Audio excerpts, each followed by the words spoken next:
I worked at least 80 hours a week with one full-time job and then 4 per diems at 1.5 in order to pay about $10,000 a month to my student loan debt, which is how I paid off the $160,000 in 16 months. Kristin is a pulmonary and critical care physician assistant who paid off $161,000 in student loans in just 16 months. She hit millionaire status by age 31. She's the founder of Millionaires in Medicine, a growing movement helping clinicians shift from burnout to financial empowerment. Me paying off my student loans was the big realization of like, I've actually missed the mark with money. Actually, what changed my mindset was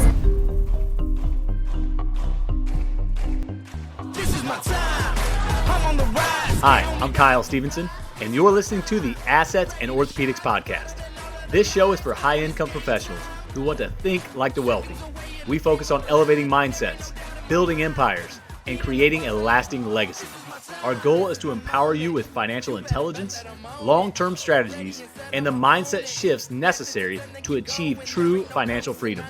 We dive into real estate investing, entrepreneurship, and wealth-building systems that help you break free from the grind and live with purpose. At Legacy RX, we live by a simple creed. Be bold, embrace the hunt, unleash the beast. It's time to take action, design a life of purpose, and fearlessly pursue the freedom you deserve. Enjoy the podcast.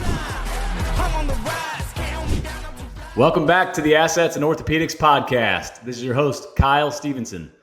Today's guest is doing big things in the healthcare space. Please welcome physician assistant and founder of Millionaires in Medicine, Kristin Burton. How are you doing? I'm great. Thank you so much for having me on. Yes, absolutely. We're excited to have you on. My little brother's a PA actually here in Indianapolis.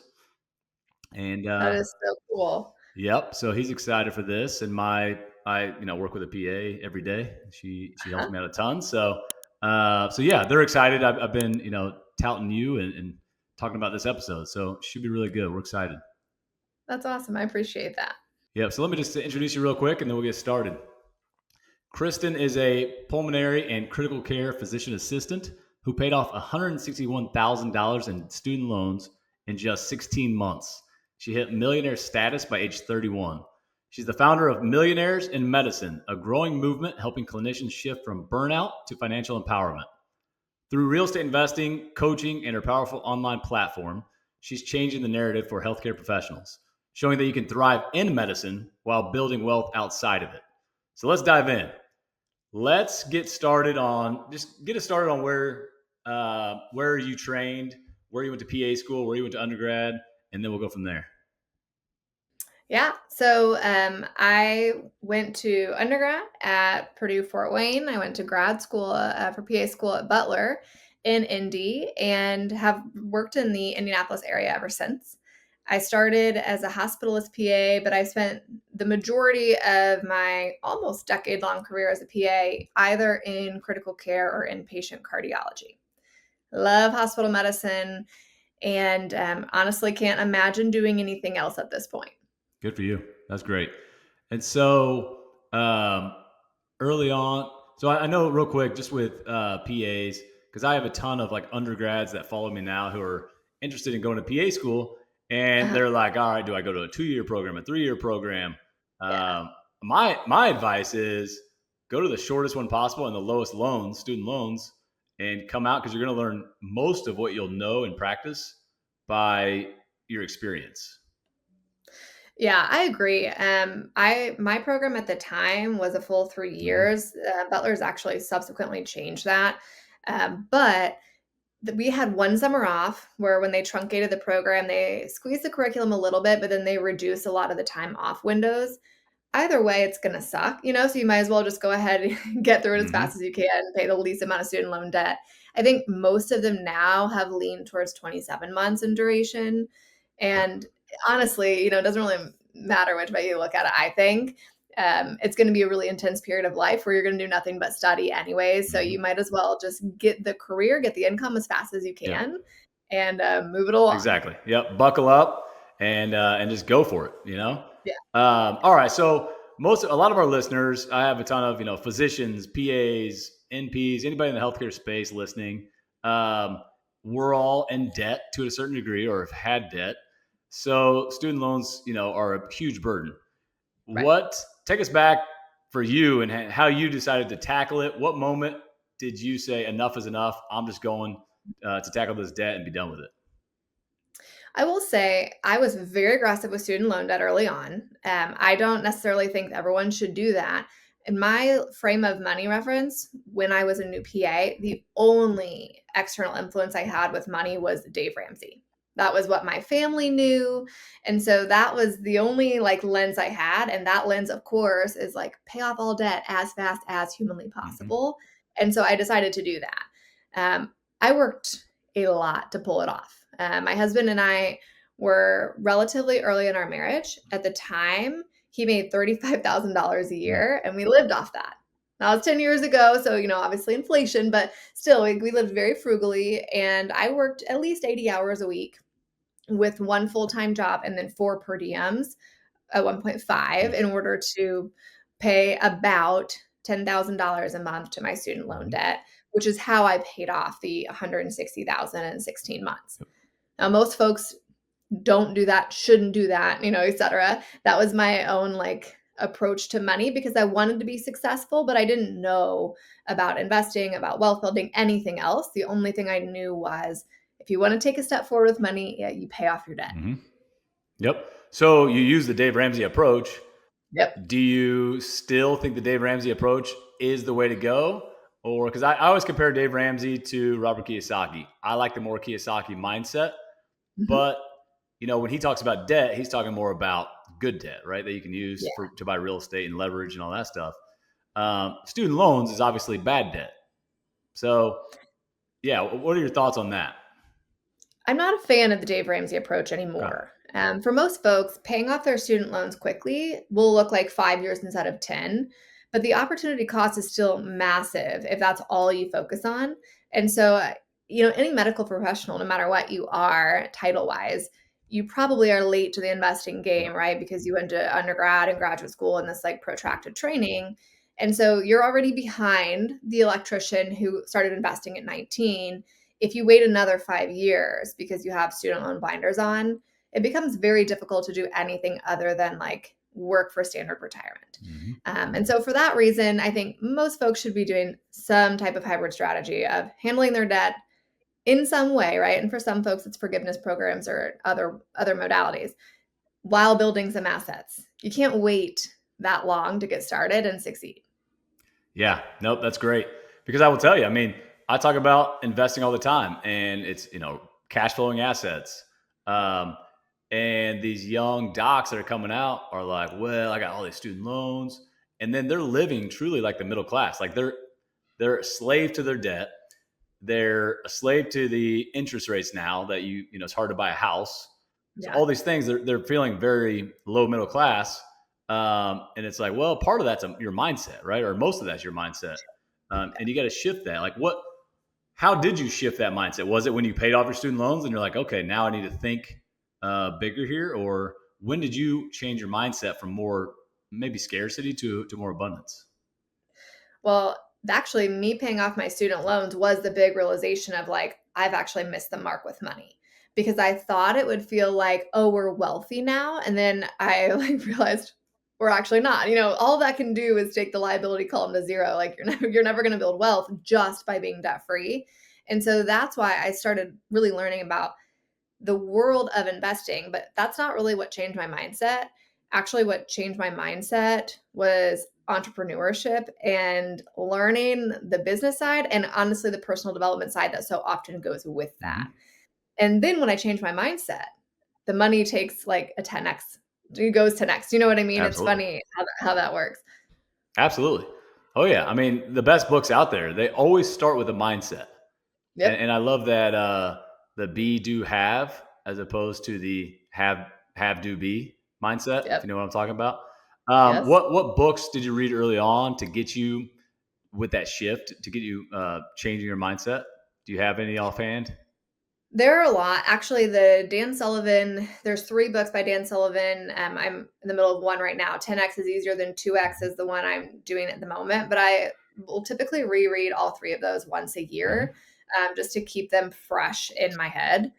And then honestly, like I'm a big Tony Robbins fan, and we'll go to those Mm-hmm. events or go to other business coaching style events because most of that stuff tends to lend itself to mindset first, as you Mm-hmm. mentioned, and like solidifies mindset predates strategy. Mm-hmm.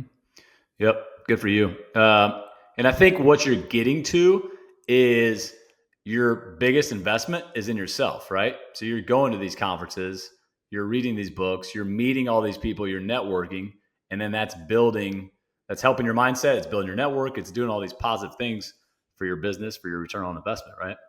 Right. Absolutely. Yep. Good for you. All right. So what do you think it is with physicians, PAs, NPs, everybody in the medical field? We all make good money, but why do you think we stay in that middle class mindset? Or, why do we, I don't know. I think that we struggle financially almost like we're living paycheck to paycheck, even though we make a good paycheck. Yeah. I do think that's a really common scenario for everyone. And it's funny because it doesn't matter really like if you're a PA or an NP and your income's, like 150,000, 200,000 a year, or if you're a subspecialized surgeon, you can crush it really at all of those income Mm-hmm. spectrums. But there's like no correlation between wealth and income for some reason in our world, despite like the ability to do it. I feel like, you'll meet people that earn seven figures a year and have nothing. You'll meet people that earn $100,000 a year and they have $500,000 portfolios in their early 30s. And so there's like obviously a gap. I think one of the biggest things that happens early on in our world is that lifestyle tends to be equated to title, Mm-hmm. whether or not you've had the title for 5 seconds or 50 years. So if you go like become a new PA, for example, you go to the parking lot, you see what all the other PAs are driving, and you go and you buy that car like the first second, Mm-hmm. even though they may have had that income for 10 years, you haven't even gotten paid yet. Mm-hmm. Same thing with like house, same thing with neighborhood. And so we prevent ourselves from having a season of wealth building to like get a leg up. And then you get to the point where, you're 5, 10 years in your career, you're very accustomed to spending 90% of your take home pay. You've never really allocated money towards building assets. So at that point, it gets uncomfortable and weird to start cutting back to do so. So you just find yourself on this odd hamster Mm-hmm. wheel of like working as hard as you can just to keep up. Yep. Yep. That's awesome. All right. I mean, on that note, what do you think? And this is kind of also going along with the investing in yourself, but what habits or systems that, physicians could put, or excuse me, PAs could put in place to deliver the biggest ROI for these busy professionals? The very first thing is you have to spend time learning it. Like you really have to be around people who are doing anything wealth building, and you have to dedicate a little bit of time every single week to learning stuff. If you don't, like there's really no way you'll ever get out of the whole I'm just going to invest in my 401k, Mm-hmm. maybe my Roth IRA and that's it trap. Like there has to be some kind of exposure, which means you have to put yourself in a different room likely than the people who happen to be sitting next to you in the physician lounge in order to actually make that happen. But if you like change your circle, then kind of whether or not you want to, you'll take in some of this stuff and you'll find in a year or two you view money differently and you start thinking about creating assets and seeing opportunity that way versus becoming that person that ends up on the treadmill. Mm-hmm. Yep.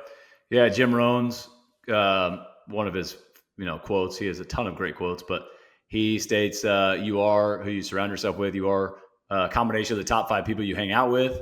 And, with that being said, physicians, PAs, NPs, I think we have a little bit of an ego problem, right? We like being the smartest person in the room. You need to challenge yourself to be the dumbest person in the room, right? When it comes to Touche. financial, right? So go Yep. challenge yourself and get in the right room with those people who you Yep. can learn something from. I like that. Mm-hmm. Very well said. Yep. All right. So first you mentioned liabilities, like getting your debts down. So your liability down to zero. You've talked about assets a couple of times. Now, for the person listening to this, there might be some that don't know. It's very elementary or basic potentially, but we all got to learn it at some point. So give us a quick definition of assets, a quick definition of liabilities, why that's important. Yeah, that's actually a really good question because I feel like when people are on a podcast like this and we say assets, we mean it's implied, we mean income generating assets. Where I think sometimes people look at it from a broader point of view. So technically, an asset would be like anything that has value that you could sell. So, like if you had a collection of like coins or something, that's an asset, right? And so a lot of people, when they hear that, like you need to build assets, they'll lump things like a primary residence or even a car in there because it's technically like something that holds value. You could sell it for something. But when we're talking about wealth building, we're talking about not use assets, right? We're talking about income generating assets. So that's like stocks, bonds, investment real estate, investing in an operating business, like all sorts of things that actually will hopefully grow in value and generate income along the way. And not necessarily what somebody who's not into wealth building might think of when they hear that word. Mm-hmm. Yep. And then for liabilities, I mean, obviously that's a debt, but like you kind of alluded to, I think that having this attitude of like all debt is categorically bad is a huge misnomer. You can use debt to purchase cash flowing assets and end up really successful. I think you just have to recognize that any liability adds risk. And so Mm-hmm. you need to know what you're doing and like you need to understand due diligence and things like that. But there's a big difference between saying, like, I have $20,000 in credit card debt because I put my whole trip to Europe on it versus I have multiple mortgages on cash flowing properties and the tenants are slowly paying them down on my behalf, Mm-hmm. right? Totally different scenarios. Yep. Using leverage to your advantage. Right. All right. So, in saying that, for you personally, what do you guys have your money invested in? Do you guys have real estate? Is it just in equities? What do you guys like to talk about? Yeah, we started our whole wealth building journey really with just like a basic equities Mm-hmm. portfolio using index funds and ETFs. It wasn't until we had established quite a bit of security and made some traction that we started buying short term rentals, predominantly for the tax Mm-hmm. benefits of using the short term rental tax loophole, and then invested in a multifamily syndication as Oh, good. well. I would not say that real estate has been like our primary wealth building modality, but it has been an interesting kind of side growth thing and a nice tax strategy that we've been able Mm-hmm. to lean on. Yeah, absolutely. Especially with Airbnb. That's a great way to Right. go, right? Yeah. And it's tough. I mean, really, these last 4 years have been difficult with real estate, and Hmm. so it's understanding real estate, doing your due diligence, as you mentioned before, and really finding the right mentors who can help you understand it the best. Right. Yep. Where are your Airbnbs local, or are they in a cool spot somewhere down in Florida? Not that cool. One in Kentucky and one in Missouri. Okay. Yeah, it's funny that you mentioned that, like the mentorship thing, because that has completely changed my life. Like being willing to honestly like go out and pay to go to conferences, to have courses, to get coaches in all these different arenas, whether it be like learning real estate investing or learning a business growth skill or whatever. And for whatever reason in medicine, because we were like trained that formal academic education is the way, we're like very resistant to learning outside of when we're done, outside of CME. Mm-hmm. And so it's like funny that you say like, oh yeah, you know, you get these things and like you gain the skills, but that like the willingness to set back and be like the dumbest person in the room and go to a thing and continue to take my education like just as seriously now as I did when I was in graduate school, that has been transformative. Mm-hmm. And it's the only way I learned how to do any of this stuff, to be Yep. honest. Yeah, good for you. Yeah, I have buddies all the time that are like, "Why didn't they teach us this stuff? Finances or investing in school?" It's like because they didn't want you to know it. Like you got to think outside the box a little bit. You got to do your own research, your own reading, get in the right rooms to Right. understand it. Um, that's great. So, all right. So you talked about short term rental, the tax loophole, which is not really a loophole. I say it. I think a lot of people say it, but it's actually in the Right. tax code. Right. But I just did a podcast on that Cool. 20-minute podcast recently, just because so many people are asking about it because of the 100% bonus depreciation that's back. Coming Right. So it's funny. People are like, okay, now I got to do something. Uh-huh. Um, all right. And what about so you're building the passive investing? Um, do you guys do any investments with? So it sounds like you got multifamily. Um, have you looked at, let's see, how do I ask this? So there's something I've had on my podcast, this infinite banking or becoming your own bank, and I've really Yeah. liked it. Mhm. I would love to know your thoughts on that, as opposed to just term life insurance, having this Yeah. cash value whole life insurance where you can use it as your bank and then Mhm. basically pass money down generationally. What are your thoughts on that? Yeah, I have not executed it. I will say I've read a lot about it and listened to a lot of podcasts about it. And I do think I have become convinced that it's a reasonable strategy. And I've actually considered doing it in the next year or two. But I think that the tricky part is finding the right person, Hmm. because the whole life policies that I think most people are sold, especially like younger medical professionals, are in like no way designed to be utilized in this Hmm. way, and are often sold as like an investment tool rather than for like the infinite banking strategy in particular. And so that's the only thing I'm hesitant on, is like finding the right person to have the policy structured in a way that's suitable for this. Hmm. um, but again, it's tricky because you can get into those things, and I think if you're going to actually go out and invest in an asset that earns a rate of return that's reasonable and outpaces, whatever interest rate you're paying your policy, you can do really well. But so many people like fall into this trap of getting sold a whole life policy when they're 28. They're making these really high monthly payments towards it. They're not investing in anything outside of Hmm. it, and they think that like they're doing the right thing. And so I do think it's a viable strategy, but I also feel like you have to kind of recognize maybe where you are in your financial Yeah. journey and if you're going to actually do it the way it's intended. Yep. Yep. Yeah. No, great point. It's more of a savings account. I really compare it more to the almost like the high yield savings account where you're getting a guaranteed rate of return. It's not an investment, but you can Right. borrow that money and or take a loan out from that to invest it and have your money work two places at once. Right. So yeah, there's definitely ways to do it. I'm going to give a shout out to the Money Multiplier because I think they do a great job explaining it well. Garrett Gunderson does a really good job with that as well, if you know him. Um, I think I might have heard him, if I'm thinking of the correct name, I think I might have heard him on the Justin Donald Probably. podcast. Yep. He's got Yeah, the long hair. I okay. just had him on a podcast recently, and he's written really, really good books on this stuff. What Mhm. would the Rockefellers do? Is I've read awesome. it, yeah. Okay, so if you want to talk about generational wealth, that's a great Yep, way to do it. So, right. yeah, very. Have Is that something that you're doing? I'm I curious. am. Yes. Okay. Yep. And what are you buying in terms of the asset on the other end? Yeah, so I'm general partner on apartment buildings and some hotels, and so Okay. I'm using. So every time I have a deal, I invest money in Mhm. that deal, of course, and Right. so I'm using my policies. We're we're good on debt at this point, so I'm using my policies to invest in those multifamily deals, and Okay. so in the policy, we're getting 5 to 6%. Then I'm borrowing it tax Right. free, and it's growing in the policy tax free. I'm borrowing it, making 20% or 18 to 20%, on a Yep. multifamily deal. And so it's working two times at once, and it's fantastic. And I truly think that's what the wealthy are doing. Um, Yeah. but to your point, it's a specific company you got to use. It's got to be a mutually owned company. They got to be designed the correct way. It's not just like your brother-in-law's whole life insurance policy. So yeah. Yeah. I'm impressed you have the time to be a GP and, practice medicine and do all of the things. Mm-hmm.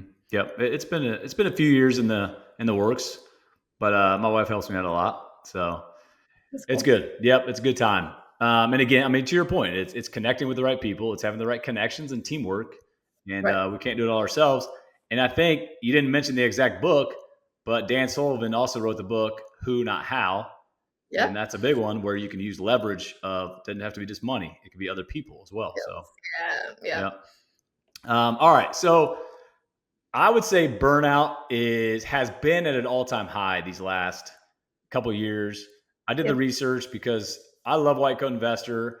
I would say just from everything I'm seeing with you, millionaires Mhm. in medicine is probably the White Coat Investor for PAs, NPs, and the like. Is that Yeah. what you're going for? Yeah, we really lean into that space. White Coat Investor is obviously a great platform, but it is really physician Hmm. heavy, and we really lean into serving PAs, NPs, and pharmacists specifically. Hmm. Good, good. Yeah. I mean, I think those are That's a huge group that is, I shouldn't say untapped, but almost unheard. Maybe is that a good way to put it? Yeah, I mean, when I became a PA, there really wasn't anything out there, personal finance-wise, that was specific to, the world of PAs. Mhm. Most everything was really geared towards physician personal finance, and you kinda had to pull what was applicable and then figure out what was not, right? Without residency and fellowship training and things like that, like, what parts were different. There wasn't anything that existed that was, like, really speaking directly to Mhm. me, which is honestly the main reason that I even started Yep. this to begin with. Yep. I love that. No, that's great. And my thing with White Coat Investor, I love him. I was just on his podcast recently. I read his book, plenty. But, again, I still think he's a little bit more Dave Ramsey, speaks to the majority of people, but doesn't focus on building wealth truly necessarily. For the most part, talks about like, hey, just work hard for 30 years, invest your money in index funds, and you're going to be just fine in retirement. But what if we want more? And so he started in 2011. Well, the burnout rate's been up in the 40s, 40% or more well before that, and it hasn't gone down. And really, in the last couple of years, it went up to 63%. So, why do you think clinicians or people in the healthcare space are feeling burnt out, exhausted, financially trapped? Why do you think that is? I don't have a great, like, cohesive Mm-hmm. answer. I think at least in the hospital, so I was doing critical care through the whole pandemic, still do, Okay. Yep. and that was like a tipping point. It almost felt like things were sort of teetering along okay. The pandemic hit, and I think the combination of feeling like we were kind of collectively rejected, by the larger society who maybe thought that, like, masks or vaccines or whatever were silly, and also we're dealing with really, critically ill patients and, families that were less than polite. That, like, changed everything, and it felt like things never really went back after that. Mm-hmm. And I don't know that it necessarily, like, it's COVID related burnout still, but it was almost like it just was the tipping point. Mm-hmm. And then anytime since then, obviously many large, hospital institutions have, balance sheet issues right now. So anytime there was, like, a staffing decrease or, "Hey, we're gonna take away this bonus structure," or, "We're gonna reduce this overtime that you were making," it felt like a very personal Mm-hmm. attack versus maybe what that would have felt like, 9 or 10 years ago. Mm-hmm. And so, like, I think it's a combination of people feeling like we're working harder than ever, but most of our wage increases are actually sub-inflation. And so somehow or another, we're, like, taking these micro pay cuts along the way and then not necessarily feeling valued by the system. And again, I can't speak to all fields because obviously it's, like, quite different for you in For orthopedics sure. than it is for me, but that's the overall feeling that I've Mm-hmm. seen. Yeah, I mean, I think it's similar to what we're feeling too. 75% of physicians now are employed by a hospital, private equity, you name it. And Yep, so that, lack of control. But to your point, like our wage goes up 10%. Well, inflation's gone up 50%. right. So it's not keeping up with that, even close to it. And so, yeah, I mean, what do you think? Do you think that financial freedom can help burnout? Yeah. 1,000%. Yeah. I mean, like, the only reason critical care is a really high burnout space, and I'm not even remotely burnout, and I worked through every single wave of the pandemic, but it's because I had the ability to reduce hours when it suited me, Mm-hmm. and so I don't have to, like, necessarily work more than I want Mm-hmm. to because of the financial situation I put myself Yep. in, and so I can take, relatively long breaks off, spend time with kids, like, rejuvenate, and then feel like when I go back to work, I'm, like, really genuinely excited to be there, Yep. which is very different than feeling like whatever my employer tells me I have to work, I'm stuck doing it because I need that next Mm-hmm. paycheck. I have no control over my schedule, my call, my quality of life, Mm-hmm. etc. Yep. Yeah. Very well put. Both answers, because you're right. Control is everything. It's truly having the freedom to not be a. It's not that you want to stop working necessarily, and this is for Right. everybody. It's, do you have the choice to take a longer vacation? You're not a slave to your job. That's really Yeah. it. You don't want to be a slave to it. Right. All right. Well, so for you, I mean, you're busy. You're a mom.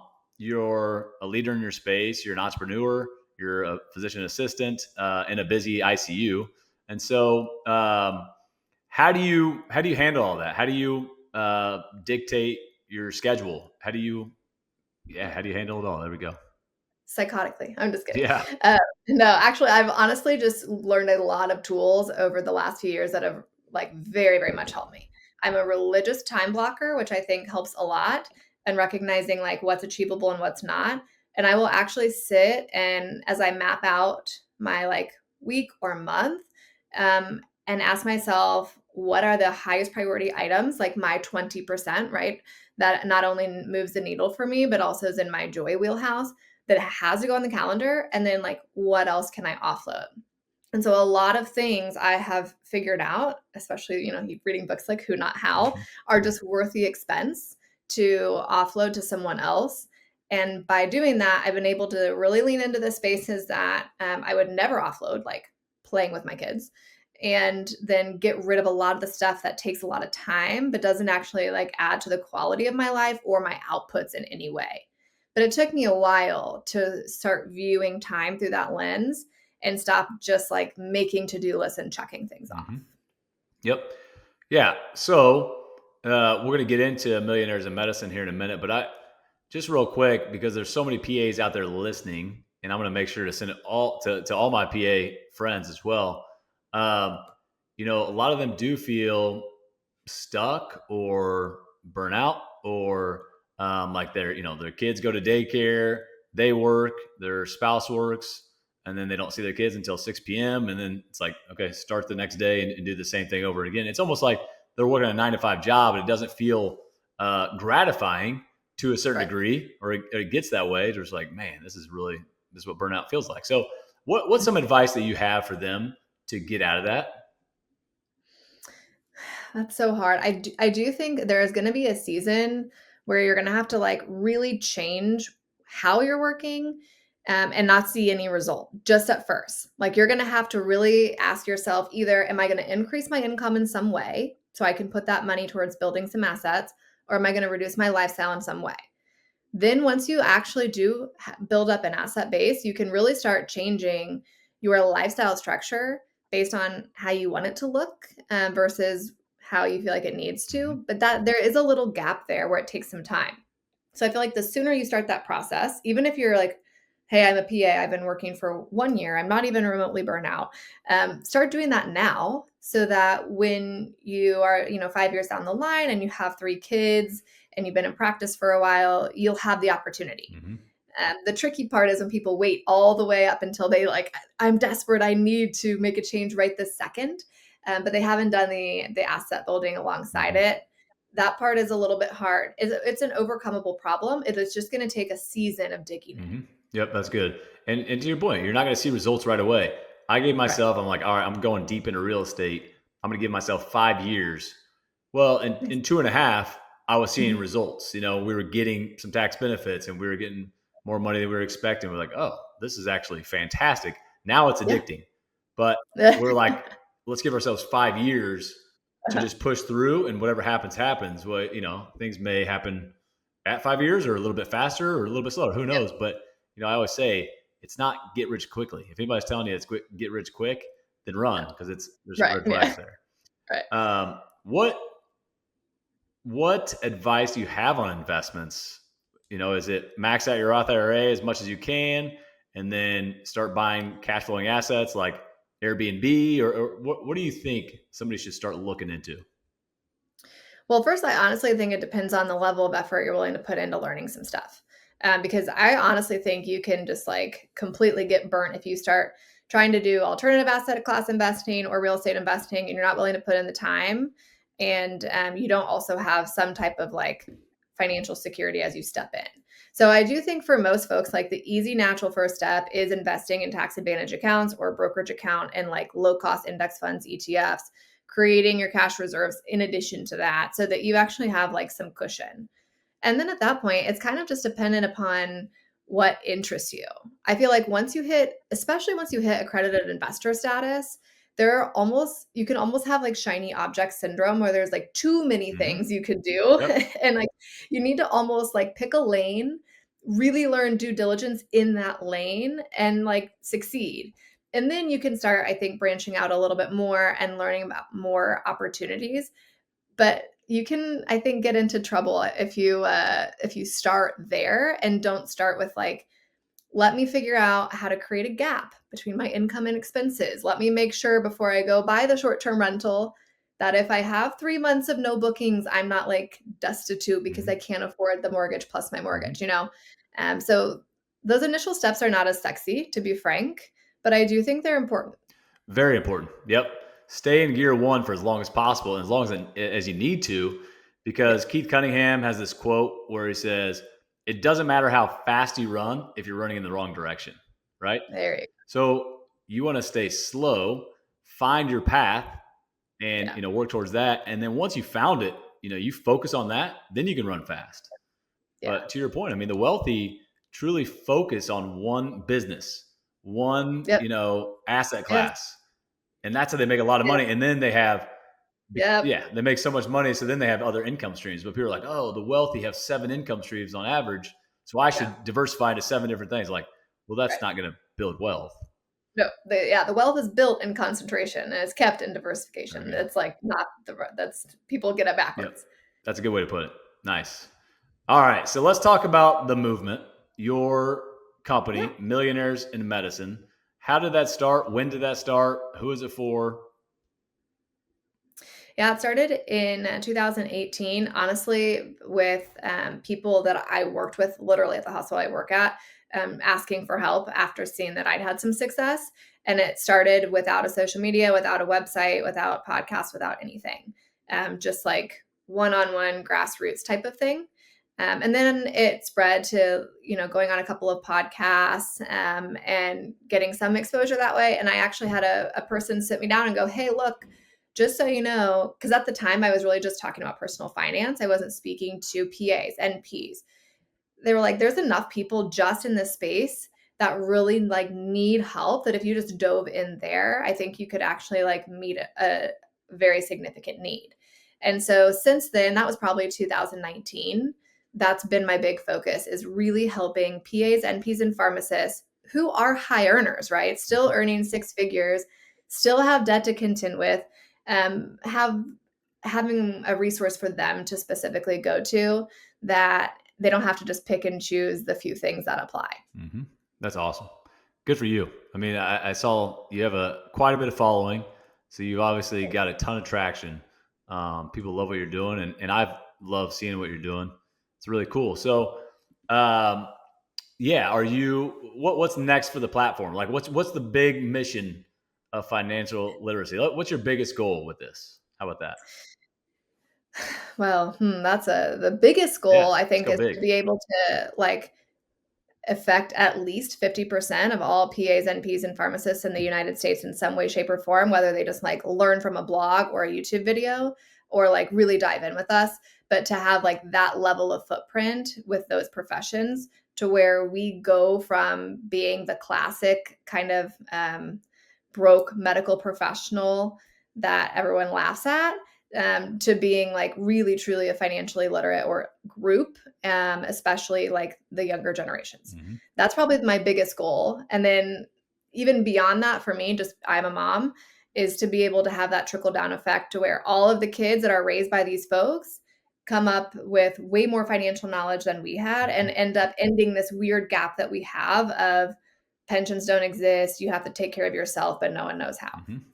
Yeah, that's great. I mean, my wife and I talk about it quite a bit. It's like our parents didn't really talk money at all. We didn't know how much they made. We didn't know what they did with it. We didn't know anything. Right. And now we're seeing, they're retiring, they're later in life, and you're kind of not seeing struggles, but you're seeing that it can cause some anxiety, Yeah. But teach us, tell us what we need to learn from the people that have been through it, the wiser individuals. So I think now we're doing a better job of talking about money. Yeah. People like you are getting yourself out there to say, hey, we should open up and discuss this and understand it. Like, yeah, we make good money, Right. but there's more to it than just making good money because we're paying a ton in taxes, ton in interest, Yeah. lifestyle expense creep. Like, what are some ways that we can really build our portfolio to be more like the wealthy? Yeah. Absolutely. All right. So I always end my episodes with 4 quick questions. But is there any powerful advice? Anything else you want to mention of what you're doing, or what you think PAs, pharmacists or NPs need to know? Yeah, I would say if you are a PANP pharmacist and like this stuff interests you at all, we have a totally free community. We host it on the platform called School. It's kind of like a Facebook group, but it's honestly better for mass education. And we host live events in there. So come if that is you. We are obviously like the Trump era student loan disaster is creating a lot of anxiety, questions, et cetera. So like, for example, we have a free live event on that. It's a 60-minute deep dive at the end of July. So those kind of resources are available for you if you want to learn about money so that you can actually feel like you're getting empowered in this space, and it's totally free. That's great. Love that. All right. Last 4 questions. What book are you reading right now? Dual reading.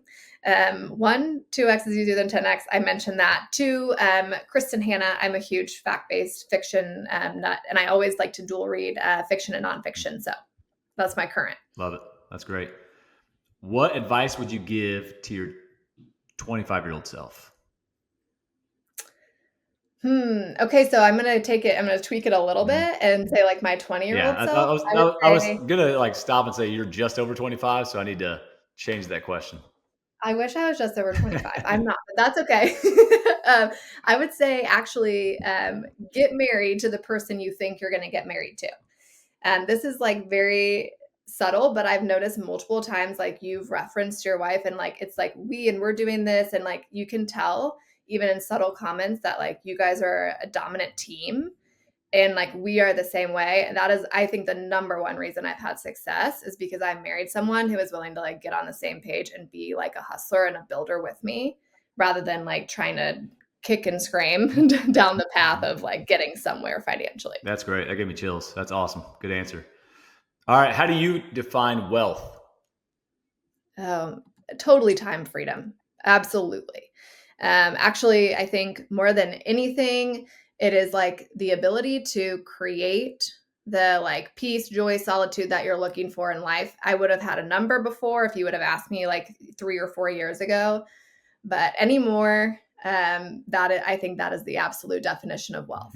Is the ability to be like, we can focus on our health, we can take time with family, we can really like be present in those moments. Way more important than any particular portfolio balance. That's awesome. All right. Proverbs 11:25 says, a generous person will prosper. Whoever refreshes others will be refreshed. If you could make a big impact by giving back, what would you or have you done? So it's in the process. I won't give away all the details, but it's a childhood financial literacy cause. That is like core to my heart. I really want children not only to be like legitimately literate, but also financially literate. And I think the key to that is empowering their parents. So that is my number one cause, that if I could just create some downstream ripple effect, I would go to my grave happy as could be. That's amazing. Great. I love it. You're doing some big things. I really appreciate you coming on the show today. We're excited to, hopefully I meet you in the next few months. We're not too far from each other, but sounds like I'll meet you for sure in October, which will be awesome. Yep. Legacy RX Conference, October 24th, 25th. But Kristin, yeah, you're an inspiration to so many in the, especially in the healthcare space. You're doing some big things. We love it. Again, thank you for coming on. So again, where can people find you? And we're going to put it in the show notes as well. millionairesinmedicine.com. And if you go to millionairesinmedicine.com/community, you can get access to that free club that I mentioned. We've got about 5,500 or so medical professionals in there right now. Okay. Good job. That's great. All right. Well, thank you so much. We appreciate you. Thanks. This is my time. I'm on the rise. Can't hold me down. Thank you for tuning in to the Assets and Orthopedics podcast. If you're ready to elevate your mindset, build your empire, and create a lasting legacy, don't miss the inaugural Legacy RX Conference on October 24th and 25th in Indianapolis, Indiana. It will be a transformative weekend designed to help you unlock your potential, take bold action, and redefine your future. Visit LegacyRxConference.com to grab your ticket and join the movement. Until next time, be bold, embrace the hunt, unleash the beast.